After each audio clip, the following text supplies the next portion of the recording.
This is Quincy Sharp, Warden of Arkham Asylum. When Amadeus Arkham transformed his ancestral mansion into this fine institution, few would have believed it could become the nation's premier psychiatric evaluation and rehabilitation center for the criminally insane.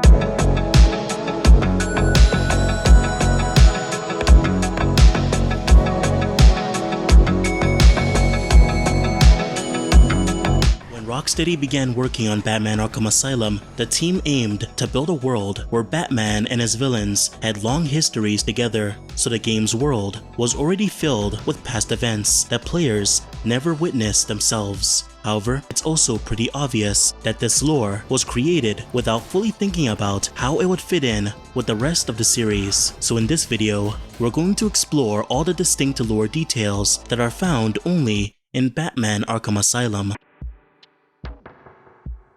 Arkham Asylum's world building is surprisingly in-depth, despite this only being the first game in the series. We know several key things took place in this world, such as Penguin opening the Iceberg Lounge for the first time, a location that the police would raid in the future. Early in Batman's career, he'd begin construction of the Batcave on Arkham Island. Roman Sionis, aka Black Mask, would be sent to court. The Injustice Gang, consisting of several DC villains, would return to Gotham, only for Jim Gordon to find their hideout at some point. Prometheus was incarcerated at Arkham, but Harley Quinn would approve his release. Not all the lore was told to us within the game, but through an ARG instead. Around the release of Batman Arkham Asylum, Rocksteady launched an official website called ArkhamCare.com, which allowed users to view details about the facility, including pricing and a general overview of their services. You could also learn about the guards' daily lives by logging into their accounts. Recent successes with Harvey Dent, aka Two-Face, and Arnold the Ventriloquist Wesker have put Arkham on the psychiatric map. But it is only the beginning. Our head of research, Dr. Young, continues her pioneering developments and within weeks promises cures for at least 5 so-called supervillains. On the general Arkham page, we know that supposedly Dr. Young managed to cure Two-Face and Arnold Wesker, the ventriloquist, and that she was currently working on cures for other villains as well. I'd been studying Joker's case for months when he broke out. The warden was very specific he wanted Joker cured. Bad publicity will affect his campaign for mayor.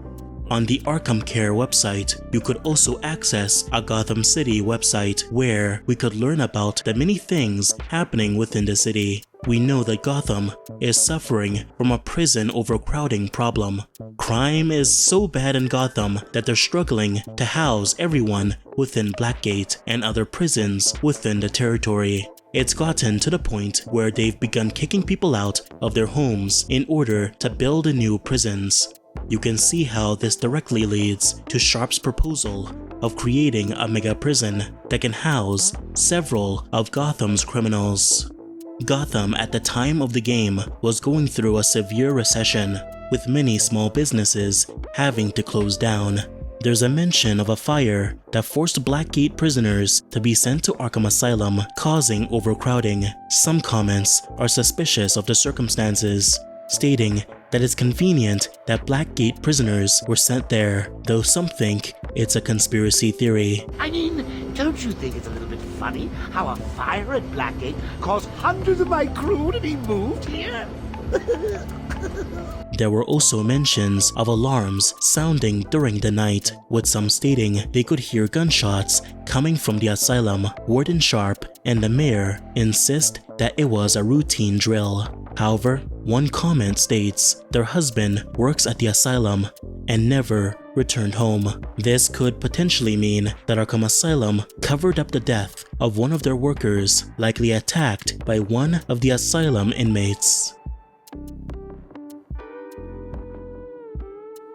Batman Arkham Asylum is set within a pre-established universe, so it's not far-fetched that this version of Batman experienced similar events to the comic version. We know a form of the Killing Joke took place within this universe because of the existence of Oracle. Likewise, the Nightfall storyline probably happened as well, as seen in Bane's bio and direct references to it. I will break you, Batman! Then the Bruja! No, Bane. This time I break you. The bat is broken! It's unclear if Azrael exists within this verse as well. The reference to Thomas Elliot and his bio also suggests a version of the Hush storyline took place within this verse. Batman's early career also likely resembled the one shown in the Batman Prey comic series, where he clashed with both the GCPD and Hugo Strange, who attempted to capture him. This is based on Strange's bio, which reflects his portrayal in that comic. Batman Arkham Asylum hints at more original events that took place within the lore. A year prior to the start of the story, Poison Ivy had attacked Gotham using her spores. That pod appears to contain similar spores to the ones Ivy used to attack Gotham last year. They're deadly. Batman had defeated Ra's al Ghul fairly recently within the lore, as his body could be found in the Arkham Asylum morgue. It's clear that at some point a League member retrieved his body, as it disappears when you return. Another detail is Mr. Freeze's frozen cell, showing he had access to his freeze gun and likely broke free with it. There's also a mention of Firefly setting a building ablaze and escaping the scene, which left Gotham in fear. This contradicts Arkham Knight, where it's said that Batman only met Firefly once during Arkham Origins. Another conflicting detail is Harley Quinn's backstory in Arkham Asylum, where origin plays out through audio logs showing how Joker manipulated her over several days during therapy, eventually leading to her helping him escape, likely donning her original costume you can find in her office. But in Batman Arkham Origins, their first meeting happens at Blackgate with a totally different tone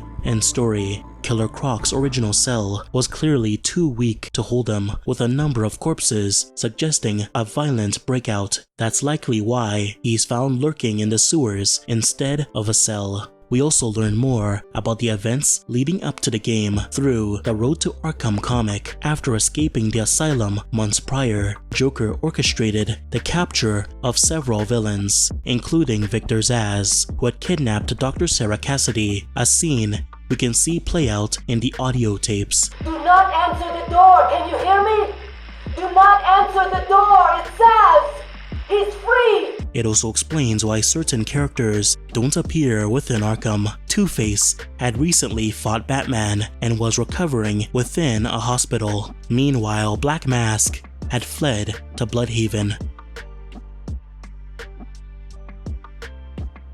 At the end of the game, three particular endings can take place. Either Scarecrow reaches out and grabs a box of Titan formula, Bane or Killer Croc instead. Only Bane's ending led to anything significant in Arkham City, so the others are what-if scenarios that never happened.